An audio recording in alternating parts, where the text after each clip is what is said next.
पटाखा छुटाना जो ये है उल्का दान। सुना है कभी उल्का दान के विषय में कि पटाखा छुटाना तो कहीं लिखा नहीं हुआ हमारे ग्रंथ में, धर्म में। वो अपने धर्म के हिसाब से दूसरे धर्म के लोग काट रहे हैं, पीट रहे हैं, उनका चलता है। हमारे धर्म में पटाखे छुटाने कहीं नहीं लिखा हुआ। इसको बोलते हैं उल्का दान। नमस्कार दोस्तों, आपका फिर से स्वागत हमारी वीडियो में नए श्लोकों के उच्चारण के साथ और कुछ ज्ञान की बात के साथ। आज ज्ञान की बात नहीं करूँगा, है तो ज्ञान की बात ये भी, परंतु आपके समक्ष कुछ कहना चाहूँगा। अभी रिसेंटली हमारा दिवाली फेस्टिवल संपूर्ण हुआ, हम सभी ने मनाई रिसेंटली, और अगले महीने हमारा न्यू ईयर भी आने वाला है जो संपूर्ण विश्व में, वर्ल्ड में मनाते हैं। तो इस दिवाली के समय पर जो अपने अपने बिलों से निकल कर आए थे ना, तथा कथित कलाकार और कुछ नेता भी आजकल पॉलिटिक्स में अपना नाम बनाने के लिए, मतलब कुछ ना कुछ तो बोलना पड़ता है जब तो आप लाइमलाइट में रहोगे। तो आए थे कि दिवाली पर पटाखे ना जलाएं और पॉल्यूशन होगा, ये होगा, फलाना होगा, ढिमका होगा। केवल हिंदुओं का त्यौहार, हमारी होली और दिवाली पे तो स्पेशली ये जो बिल में घुसे हुए कलाकार होते हैं ना, और राजनेता होते हैं, निकल के आते हैं अपने ज्ञान बांटने के लिए। तो इनकी आदत है, कोई बात नहीं।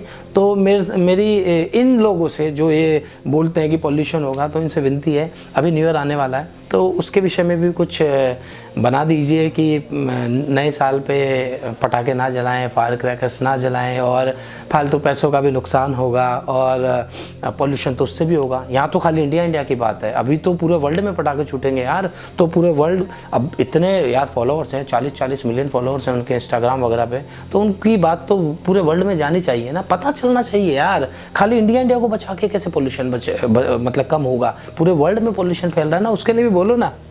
खाली यार हिंदुओं के त्योहारों के विषय में ही जब त्यौहार आए तो बोलना शुरू कर दिया। अभी तो होली भी आएगी, फिर उसके बाद पानी बचाना है आप सभी को, और औरों के भी तो यार, उसके लिए भी तो पानी वेस्ट होगा ना। तो सबके लिए बोलो यार, मैं तो खुश हूँ कि सबके लिए बोलो। सबके लिए बोलोगे तो एक मज़ा आएगा। तो इसलिए दोस्तों, इन लोगों को जवाब ये है कि केवल हमारे लिए बोलने से काम नहीं चलेगा, बोलो तो सबके लिए बोलो। सब अपने धर्म के अनुसार चल रहे हैं ना, तो हमारे भी धर्म के अनुसार हम चल रहे हैं। पता है इसको क्या बोलते हैं? पटाखा छुटाना जो ये है उल्का दान। सुना है कभी उल्का दान के विषय में कि पटाखा छुटाना तो कहीं लिखा नहीं हुआ हमारे ग्रंथ में, धर्म में। वो अपने धर्म के हिसाब से दूसरे धर्म के लोग काट रहे हैं, पीट रहे हैं, उनका चलता है। हमारे धर्म में पटाखे छुटाने कहीं नहीं लिखा हुआ। इसको बोलते हैं उल्का दान। अब उल्का दान के विषय में भी एक वीडियो बनाऊंगा, प्रॉपर बनाऊंगा। इन जो बिल में घुसे हुए राजनेता और ये हमारे कलाकार हैं ना, लाइमलाइट में रहने के लिए और ज्ञान बांटते हैं, बनेंगे। चलो आज तो बढ़ते हैं श्लोकों के उच्चारण की ओर। कभी किसी और दिन इस विषय में, उल्का दान के विषय में बात करूंगा। तो बढ़ते हैं श्लोक नंबर 29 की ओर। समो अहम सर्वभूतेषु न मे द्वेषो अस्ति न प्रिय, ये भजन्ति तू माम भक्त्या मयि ते तेषु चाप्यहम्। इसका भावार्थ है, कृष्ण जी कहते हैं कि मैं सब भूतों में समभाव से व्यापक हूँ। मतलब ये कि मैं जितने भी जीव जंतु हैं सब में इक्वली विद्यमान हूँ, उपस्थित हूँ। ना कोई मेरा प्रिय है और ना ही कोई मुझे अप्रिय है। ऐसा नहीं है कि मेरा एक कोई प्रियजन है या मैं किसी को कोई ऐसा है कि जो मुझे पसंद नहीं है। मैं सब में इक्वली विद्यमान हूँ। परंतु यहाँ बात आती है, परंतु जो भक्त मुझको प्रेम से भजते हैं वे मुझ में और मैं उनमें प्रत्यक्ष रूप से रहता हूँ, प्रत्यक्ष रूप से उनके लिए प्रकट होता हूँ, या प्रत्यक्ष रूप से उनके अंदर समावित हूँ। तो तात्पर्य सिंपल सा यही है, भगवान तो हर जगह है। उनके लिए कोई ऐसा नहीं है कि कोई प्रिय है, कोई अप्रिय है, परंतु भगवान उनमें विद्यमान तो होते हैं सभी के अंदर। परंतु जो उन्हें प्रेम से भजते हैं उनके लिए भगवान की लीला कुछ अपरंपार होती है, भगवान को कुछ ज़्यादा प्रिय होते हैं शायद। तो बढ़ते हैं श्लोक नंबर 30 की ओर। अपि चेत्सु दुराचारो भजते माम नन्य भाग साधुरेव स मंतव्य सम्यक व्यवसितो ही स। इसका भावार्थ है, यदि कोई, कृष्ण जी कहते हैं, यदि कोई अति दुराचारी, जिसने बहुत दुराचार किए, बुरे कर्म किए हैं, यदि कोई अति दुराचारी भी अनन्य भाव से मेरा भक्त होकर, मतलब अनन्य भाव पूरा डीपली इन्वॉल्व होकर मेरी भक्ति करे, मुझको भजे, वह भी साधु मानने योग्य ही है, परंतु क्योंकि वह यथार्थ निश्चय वाला है, अर्थात उसने भली भांति निश्चय कर लिया है कि वह परमेश्वर के भजन के समान अन्य कुछ और नहीं करेगा, उसके लिए अन्य कुछ और चीज़ है ही नहीं है परमेश्वर के भजन के समान। तात्पर्य यह है, कोई व्यक्ति बड़ा दुराचारी है, परंतु एक ऐसे समय पर आकर उसको रियलाइज़ होता है कि भगवान परम भक्त मतलब परम तत्व से ऊपर कुछ नहीं है, तो सब चीज़ें छोड़कर अगर वो अनन्य भाव से भक्ति करे, भक्ति केवल यहाँ पूजा भक्ति नहीं है, कर्म योग भी है, ज्ञान योग भी है, बहुत सारे, कोई भी योग करे अन्य भाव से परंतु सत्कर्म करे, तो वह व्यक्ति भी साधु मानने योग्य है, परंतु बस उसको गलत काम छोड़कर दिल से मन से भगवान की भक्ति में लगना पड़ेगा। तो बढ़ते हैं श्लोक नंबर 31 की ओर। अक्षिपम भवति धर्मात्मा शशव शांतिम निगच्छति कौन्ते प्रति जाने ही न में भक्त प्रणशयति।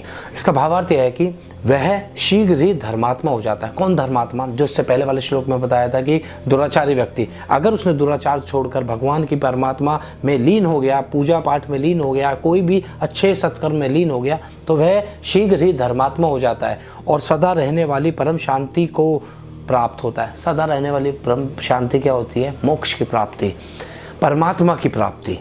तो हे अर्जुन, निश्चय पूर्वक सत्य जानने वाला मेरा भक्त का कभी नाश नहीं होता। नाश का मतलब वह व्यक्ति कभी नाश नहीं होता, वो सीधा उसे मोक्ष की प्राप्ति होती है, परमात्मा की प्राप्ति होती है। भले ही वो दुराचारी व्यक्ति हो, परंतु दुराचार छोड़कर वो प्रॉपर तरीके से डेडिकेटेड होकर भगवान की भक्ति में लीन होगा, मेरी भक्ति में लीन होगा, तो उसका नाश नहीं होगा। तो बढ़ते हैं श्लोक नंबर 32 की ओर। माम ही पार्थ व्यापा अक्षित्य ये अपि स्यु पाप योन्य स्त्रियो वैश्यस्तथा शूद्रतास्ते अपि यान्ति पराम गतिम। इसका भावार्थ ये है कि कृष्ण जी कहते हैं कि हे अर्जुन, चाहे वह स्त्री हो, वैश्य हो, शूद्र हो, पाप योनि हो, चंडालिनी हो, कोई भी योनि हो, वे भी मेरे शरण होकर परम गति को ही प्राप्त होते हैं। मेरे शरण होकर क्या? मेरे में लीन होंगे, कृष्ण जी में लीन होंगे, परमात्मा में लीन होंगे सच्चे मन से, दिल से, तो उन्हें भी परम गति प्राप्त होती है, मोक्ष की प्राप्ति होती है। तो बढ़ते हैं श्लोक नंबर 33 की ओर। किम पुण्य ब्राह्मणा पुण्य भक्ता राजश्रय स्थिता अनित्यम सुखम लोकमिमं प्राप्य भजस्व माम। इसका भावार्थ यह है कि कृष्ण जी कह रहे हैं, फिर इसमें तो कहना ही क्या है? कहना ही क्या किसमें? कि जैसे इससे पहले स्त्री हो, वैश्य हो, शूद्र हो, कोई भी जाति हो, वो अपने अपने यहाँ जातियों को काम के अनुसार बांटा गया है कि कोई काम अपना शूद्र का काम कर रहा है, कोई वैश्य का काम कर रहा है, जूलर है या जो स्वर्ण कोई भी किसी भी वर्ण का व्यक्ति है, वो भी अगर परमात्मा में लीन होगा, उसे परम गति की प्राप्ति होती है। तो यहाँ पर कह रहे हैं कि तो फिर उनका कहना ही क्या? किनका कहना क्या? जो पुण्यशील ब्राह्मण हो। पुण्यशील ब्राह्मण का तो काम ही पूजा पाठ करना है। उस जमाने में, आज भी तो जातियों के आधार पर बांटा हुआ है ब्राह्मण, शूद्र, वैश्य, परंतु उस समय कर्म के आधार पर बांटा हुआ था। तो जो यहाँ पर बताया गया कि ब्राह्मण तथा राष्ट्रीय भक्तजन मेरे शरण में होकर परम गति को प्राप्त होते हैं, तो उनका तो कहना ही क्या? वो तो पूजा पाठ में पहले से लगे हुए हैं, परंतु अगर वो दिल से मेरी पूजा पाठ में लगे होंगे तो उनके लिए तो बात ही अलग होती है, उनको तो परम गति प्राप्त होनी ही होनी है। इसलिए तू अर्जुन सुख रहित और क्षण भंगुर इस मनुष्य शरीर को प्राप्त होकर निरंतर मेरा ही भजन कर। कह रहे हैं कि तू ये सब चीज़ें जो तूने सुनी है, तो इनको देख कर इस सुख रहित शरीर है, ये क्षण भंगुर क्षण भर का शरीर है। मतलब भगवान के लिए तो अगर हमारे 500 साल है, क्षण भर का शरीर होगा ना, तो ये इस शरीर को ये मोह माया छोड़कर मेरे प्रति अपने आप को समापन कर दे, समर्पित कर दे, तो और मेरा भजन कर, तो तू भी परम गति को ही प्राप्त होगा। ये लाइन नहीं है इसमें, मतलब परम गति को प्राप्त होगा, पर ये सब काम करेगा तो परम गति को अर्जुन प्राप्त होगा ही होगा। तो पढ़ते हैं श्लोक नंबर 34 की ओर। 34 मन मना भव म उद्र अक्तो मध्याजी माम नमस्करो मामे वैश्यसी युक्त व मात्मा अनम मत परायण। इसका भावार्थ है कि मुझ में मन वाला हो। कृष्ण जी कह रहे हैं मुझ में मन वाला हो, मुझ में अपना मन लगाने वाला हो, मेरा भक्तजन हो, मेरा भक्त बनकर, मेरा भक्त बन, मेरी पूजा करने वाला हो, मुझको ही प्रणाम करने वाला हो। इस प्रकार आत्मा को मुझ में नियुक्त करके परायण होकर तू मुझको ही प्राप्त होगा। तो तात्पर्य यह कह रहे हैं कृष्ण जी, मुझ में अपना मन लगा, मुझ में मेरी पूजा कर, सब कुछ मुझे ही डेडिकेट कर दे, तो ऑब्वियसली और आत्मा से मुझ में लग जा, नियुक्त कर, आत्मा को मुझ में नियुक्त कर दे, मतलब अपनी आत्मा को मुझ में ही नियुक्त कर दे। नियुक्त का मतलब एक कहते हैं ना, हमने किसी चीज़ के लिए नियुक्त कर लिया, तो भगवान भी कह रहे हैं अपने आप को कंप्लीटली आत्मा समेत मुझ में लगा दे और मेरे परायण होकर मेरा भजन कर, तो तुझे कौन प्राप्त होगा? मैं ही प्राप्त होऊंगा, कृष्ण जी प्राप्त होंगे, परमात्मा प्राप्त होंगे। तो कृष्ण जी ने बहुत मेहनत की अर्जुन को समझाने के लिए। जब अर्जुन को समझाने के लिए कृष्ण जी ने मेहनत कर दी, तो मैं तो एक तुच्छ प्राणी हूँ, उनके वचन बोल रहा हूँ, कोशिश करता रहता हूँ कि मैं भी समझूँ, आपको भी समझाऊँ। तो मिलेंगे कल के एपिसोड में नए श्लोकों के उच्चारण के साथ। और हाँ, आज हमने संपूर्ण किया है अध्याय 9। एक और हमने स्टेप पूरा किया है, एक और चरण हमने पूरा किया है। कल बढ़ेंगे अध्याय नंबर 10 की ओर। 9 तक आपने जितना प्यार दिया, सम्मान दिया, उसके लिए बहुत बहुत धन्यवाद। परंतु आपसे एक बार फिर से मैं रोज़ ही विनती कर रहा हूँ कि अपने धर्म को पढ़ें, जानें। बहुत लोग हैं फैलाते रहते हैं, आजकल मैं देख रहा हूँ कि सबकी एनर्जी डाउन हो रही है। मैं कोशिश में लगा पड़ा हूँ, मैंने कहा है कि मैं हार नहीं मानूंगा। 4 लोग देखें, 4000 देखें या 4 लाख देखें, मेरी एनर्जी उतनी रहेगी, मैं उतने ही ज्ञान की बात करूँगा। तो बस आपसे एक ही विनती है कि आने वाली जनरेशन के लिए, और जो आलतू फालतू लोग होते हैं उल्टा सीधा अपने धर्म के विषय में, हमारे धर्म के विषय में बात करते हैं, उनको जवाब देने के लिए जो मैं ज्ञान की बात बताता हूँ, और गीता सार तो है ही परम सार, उसको जानने की कोशिश करिए। देखते रहिए वीडियो, शेयर कीजिए अपने दोस्तों के साथ, फैमिली वालों के साथ बांटिए। तो मिलेंगे कल की वीडियो में नए अध्याय के साथ, नए श्लोकों के साथ। तब तक के लिए राधे राधे।